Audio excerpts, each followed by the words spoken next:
Hola a todos, bienvenidos a un nuevo episodio de Radar, el podcast de Forbes Mazar, donde exploramos las tendencias que están redefiniendo el mundo empresarial. Hoy día vamos a hablar sobre los desafíos que trae la incertidumbre económica internacional y cómo está impactando en la valorización financiera de las empresas. Para analizar este contexto nos acompaña François Marion, socio de Financial Advisory en Forbes Mazar, que nos va a aportar su mirada sobre el impacto de la coyuntura global en los procesos de valorización y adquisición de empresas. François, bienvenido, un gusto tenerte acá. Muchas gracias, Pablo. François, estamos viviendo en un periodo de gran incertidumbre económica. Están los temas arancelarios con Estados Unidos, hay temas geopolíticos, Ucrania, Rusia, India, Pakistán, en fin. Desde tu perspectiva, ¿cuáles son los principales factores globales que están afectando las decisiones de inversión? Bueno, Pablo, creo que mencionaste los principales que están ahora en la actualidad y en la mirada de todos. Creo que a la vez de los empresarios, directores de empresa, pero también del público, porque finalmente son temas bastante grandes, macroeconómicos, los que están causando ese periodo de incertidumbre. Efectivamente, partiendo quizás por lo más global, esos últimos meses con la vuelta de Trump y todas sus decisiones últimamente que han sido un poco impredecibles, con a veces también idas y vueltas, que el mercado le cuesta predecir lo próximo que va a ocurrir, y eso obviamente genera un poco de incertidumbre al momento para las empresas de planificar grandes inversiones o definir sus prioridades estratégicas a nivel mundial. Ahí hay un primer nivel claramente que ha sido bastante nuevo en el mercado y que hace que quizás muchas empresas están tomando un poco una pausa en términos de inversiones, esperando que decante un poco todo lo que está ocurriendo para llegar a un poquito más de certeza al momento de tomar esas decisiones estratégicas que son muy relevantes para ellas. Y también quizás mencionar igual para el caso de Chile el entorno político actual, con también un poco de expectativa por parte de los actores económicos con las elecciones que se vienen a fin de año.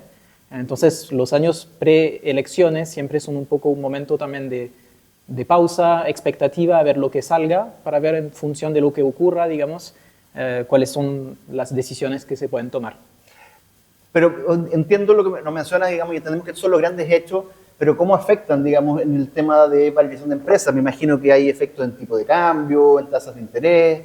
Mira, efectivamente, al momento de actuar o de tomar una decisión frente a un proyecto de inversión, una empresa tiene que estar mirando muchas cosas muy concretas, como efectivamente algunas que estás mirando, tipo de cambio, claro, temas regulatorios, arancelarios, etcétera. Y bueno, al momento de hacer una adquisición, muchas empresas requieren o recurren a modelización financiera, que es predecir, intentar lo mejor que se puede, predecir lo que va a ocurrir, haciendo un modelo financiero, proyectivo. Y efectivamente es lo que está costando justamente un poco más en este contexto, por la incertidumbre que estamos comentando. Entonces, efectivamente, en ese contexto, bueno, un modelo financiero por definición siempre es un modelo, no es necesariamente una predicción, trata de ser predictivo lo más que se puede, pero es un modelo.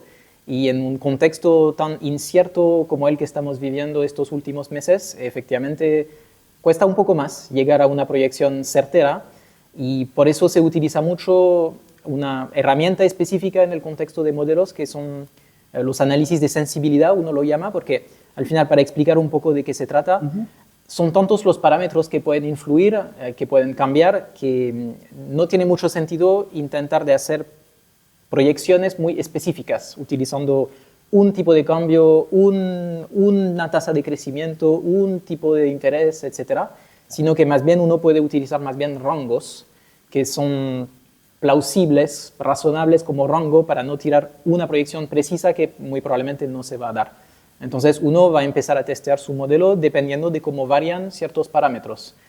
¿Qué pasa a mi proyección si le doy un rango de crecimiento entre el 2, el 3, el 4, el 5, el 10%, para ver cómo se mueve finalmente la cifra final, digamos, o el valor de la empresa o del proyecto de inversión que uno está mirando? Entonces ahí en este escenario creo que es uno en el cual es muy bueno justamente tener un ojo sobre estos distintos escenarios o esas distintas sensibilidades del proyecto a todas esas variables que justamente están cambiando mucho hoy en día, o sobre las cuales uno no tiene mucha certeza. Claro, o sea, hay mucha volatilidad, o sea, el dólar en Chile, si bien está en un rango alto, pero un día está cerca de 1.000 pesos, otro día está cerca de 920, basta un tweet o un posteo en X de Donald Trump para que los mercados reaccionen. ¿Cómo se configuran estos escenarios de sensibilidad? ¿Cómo se amplían los supuestos? ¿Cómo se utilizan estos rangos en lugar de valores únicos? Sí. El modelo más tradicional. Sí, exactamente. Se utiliza efectivamente esa herramienta para ver qué podría pasar en lo que uno podría llamar, por ejemplo, un escenario del peor y un escenario del mejor, dos escenarios un poco más extremos que nos dan así como un rango de posibilidades y, ok, yo no sé cuál va a ser el valor preciso o el precio justo que va a ocurrir, pero tengo una cierta certeza a lo menos sobre un rango y eso me puede dar la confianza para justamente entrar o no en este proyecto. Y eso es parte esencial, me imagino, del trabajo que ustedes realizan en Foro Ismazar. ¿Qué valor aportan ustedes, digamos, a las empresas que están evaluando, por ejemplo, adquisiciones o que tienen que tomar decisiones críticas en este contexto mucho más volátil, François? Mira, yo ahí diría simplemente que nadie sabe lo que va a ocurrir. Obviamente nadie tiene una bola de cristal para saber exactamente lo que va a pasar. Sin embargo, efectivamente, estamos acostumbrados a trabajar sobre esos modelos financieros y anticipar lo mejor que se pueda, ojalá, cuáles son justamente los escenarios que hay que mirar o cuáles son los parámetros sobre los cuales hay que tener un poco de cautela, porque son esos parámetros que quizás pueden cambiar. Pero igualmente hay que decir que también con los mejores esfuerzos que uno puede hacer con su proyecto de inversión o lo que sea que una empresa está contemplando, justamente volviendo un poco a lo que decía al inicio, quizás es un periodo también en el cual justamente las empresas se toman una pausa, es decir, ok, voy a intentar de hacer el mejor trabajo que puedo de anticipación, de modelización, pero quizás simplemente si le doy un tiempo, la cosa se va a tranquilizar un poco y de hecho es lo que ha ocurrido esas últimas semanas, por ejemplo, con supuestamente los avances de la negociación comercial entre Estados Unidos y China.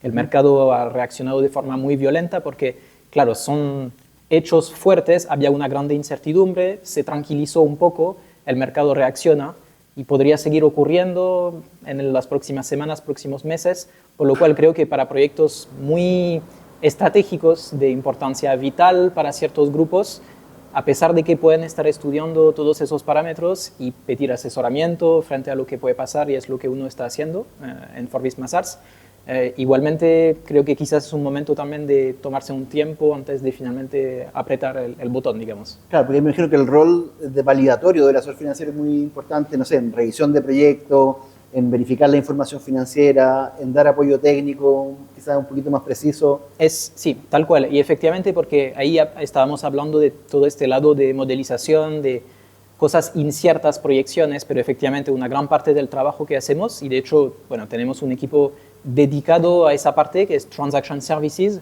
que no es tanto de mirar hacia el futuro, como lo puede hacer un equipo de valorización, de modelamiento de negocio, sino que mirar para atrás, justamente. Hay cifras que son ciertas del pasado y darle justamente esa validación a nuestro cliente que esas cifras sí son correctas, son razonables, fueron construidas de manera sana y haciendo después ese bridge, el acercamiento, la conciliación entre esas cifras del pasado y las potenciales proyecciones que se podría tirar para finalmente llegar a una visión completa, a la vez de dónde viene el proyecto, dónde viene el negocio y hacia dónde va en términos de proyección.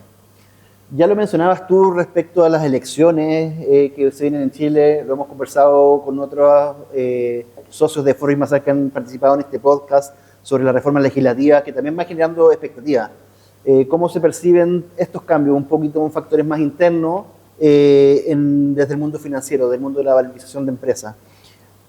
Mira, bueno, primero algo que decir es que en Forbis Mazars no hacemos política y es un tema siempre un poco polémico, digamos, el tema de las elecciones locales en el mercado chileno. Pero sí, efectivamente, hay una cierta expectativa del mercado en términos de lo que se podría venir para las elecciones. Porque hay cosas que son transversales a diferentes partes del mundo, de que sí. los gobernantes que son más cercanos a la derecha son percibidos más favorables por el mercado que los que son más de izquierda, una cuestión que pasa acá y en todo el mundo. Sí, exactamente, un tema de percepción, claro. Pero que efectivamente siempre el mercado tiende a reaccionar un poco de esa forma, por lo cual quizás este 2025 podría ser un año un poco más de también expectativa, de esperar un poco a ver lo que ocurra, para quizás reactivarse el próximo año en términos, por ejemplo, de inversión en el mercado. Pero igualmente hay una agenda importante en el 2025 con otros temas quizás más propios a temas tributarios, laborales, de los cuales probablemente habrían hablado con los otros socios. En temas financieros igual sigue habiendo una expectativa sobre, por ejemplo, el tema de la simplificación de la burocracia por todo el lado de las inversiones en Chile. La permisología. La famosa permisología, claro. Donde ahí también habrá que ver si efectivamente finalmente ocurre algo práctico, concreto este año y positivo, efectivamente, que favorezca el entorno en términos de inversiones aquí en el país, o si será para un poco más tarde. Yendo a los procesos de adquisición de empresas, ¿cuáles son los aspectos financieros o operacionales que se consideran claves, por ejemplo, en los procesos de due diligence? Mira, un proceso de due diligence realmente no hay que considerarlo solamente como algo financiero, a pesar de que nosotros nos llamemos Financial Advisory, sino que es algo más bien transversal. Que cuando uno está a puertas de adquirir una empresa, de invertir en una empresa, obviamente los aspectos financieros son importantes, pero es solamente uno de todos los aspectos que se tienen que evaluar. Pueden haber temas que son justamente tributarios, laborales, para estar seguro que la empresa no viene con algo escondido que uno va a descubrir después, pero son también muchos más los temas, porque ¿quién compraría una empresa sin haber mirado cómo funciona el proceso operacional en sí, cómo están tratando los clientes, cómo se están ganando los clientes desde la parte comercial? ¿Qué entorno tecnológico están utilizando, por juicios ejemplo? pendientes. Bueno, ahí sí, volviendo a temas legales, exactamente. Entonces, hay que considerar que hay como a lo menos 8 o 10 áreas que se están revisando en cada due diligence. Mira, yo no tendría la idea de que es solamente financiero, ¿no? No, claro, sí. Y efectivamente nosotros, bueno, nos especializamos en esto, en esta parte de la revisión financiera, también tributaria y laboral, porque vienen muchas veces asociadas a esta misma revisión, porque trabajamos un poco sobre la base de la misma información, contable, tributaria, aspectos así como fiscales, pero también la parte laboral por todo lo que son cotizaciones sociales, etcétera, que son aspectos un poco más de número, pero efectivamente al momento de uno entrar en un proceso complejo que es una adquisición, efectivamente nuestros clientes están evaluando muchos más temas que en general ellos están viendo ellos mismos, digamos, porque tienen más expertise que nosotros en este propio negocio, en cómo se tiene que revisar, asegurarse que los procesos van a ser fáciles de integrar en su modelo de negocio, etcétera. Pero efectivamente, nosotros como también finalmente revisando la parte financiera y teniendo ese ojo crítico sobre el negocio de la empresa, también tenemos muchas cosas que aportar en esas otras áreas, efectivamente. Porque entonces no solo el mercado financiero es lo que está volátil, también todos los otros aspectos que mencionaba, el tema laboral, Tal cual. Se han sacado nuevas leyes. Me imagino que a pesar de toda esta volatilidad, estos cambios, el mundo sigue girando y sigue el mercado activo, ¿no? Sí, sí, exactamente, efectivamente. Estamos hablando al inicio de que hay incertidumbre, etcétera, pero obviamente hay un mercado que sigue activo por mientras, porque no todas las inversiones son inversiones súper estratégicas que tienen que estar exactamente al peso, digamos, con toda la certeza del mundo. Hay muchas empresas que siguen efectivamente en su proceso de desarrollo haciendo nuevos proyectos, porque a veces es su negocio y tiene que seguir haciéndolo, no se puede permitir de poner todos los proyectos en pausa, o también porque simplemente pueden ser adquisiciones de, por ejemplo, un grupo muy grande que estaría haciendo una adquisición relativamente pequeña. Ahí quizás le importa un poco menos el tema de la volatilidad y de tener incertidumbre, porque el margen de error va a ser muy mínimo para esta empresa. Y también el tema de la incertidumbre que estamos hablando no aplica quizás para todos los sectores y todos los tipos de empresas. Hay empresas locales en Chile, por ejemplo, también adquisiciones que se están haciendo entre empresas chilenas, simplemente que quizás no están muy expuestas a todo este tema que hablamos al inicio. Y en este mercado que sigue vivo, que sigue activo, ¿cuáles son las oportunidades frente a este escenario cambiante local e internacional? Bueno, son muchísimas, a pesar de efectivamente todo lo que hablamos y quizás esas expectativas que hay también frente a la simplificación aquí en Chile.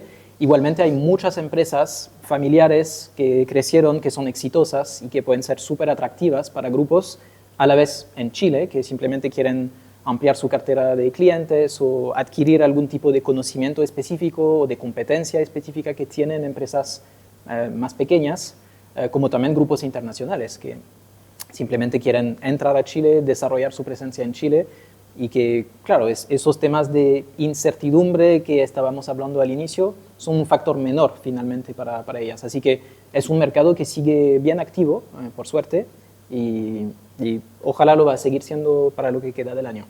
François, para ir cerrando, ¿qué consejo le podrías dar tú a las empresas que están evaluando tomar decisiones financieras o de inversión en este entorno que es quizás más incierto? Bueno, primero quizás no apresurarse, estar seguro de tomar todas las variables bien en consideración, las que son lo más relevante para el proyecto. A veces hay un poco de pánico frente a todo lo que está ocurriendo, pero no necesariamente es algo que termina impactando precisamente a la empresa que estamos viendo, en el proyecto que estamos viendo. Y obviamente un impacto algo que siempre es muy relevante es el hecho de asesorarse bien, tomarse el tiempo a la vez sí solo, pero también con su asesor, de construir una relación de confianza, de diálogo, para estar seguro que entre esos dos ojos, del cliente propio y del asesor, la mirada está bien completa, se puede desafiar para estar seguro de no dejar pasar algo de lado. Y eso es lo que intentamos de hacer también en nuestro equipo de Financial Advisory. Muchísimas gracias, François, por tu tiempo y por aceptar esta invitación de Radar de Foreign Mazars. Un gusto, Pablo. A quienes nos están mirando, los invitamos a un nuevo capítulo. Síganos en las redes sociales de Foreign Mazars, donde tendrán más Radar.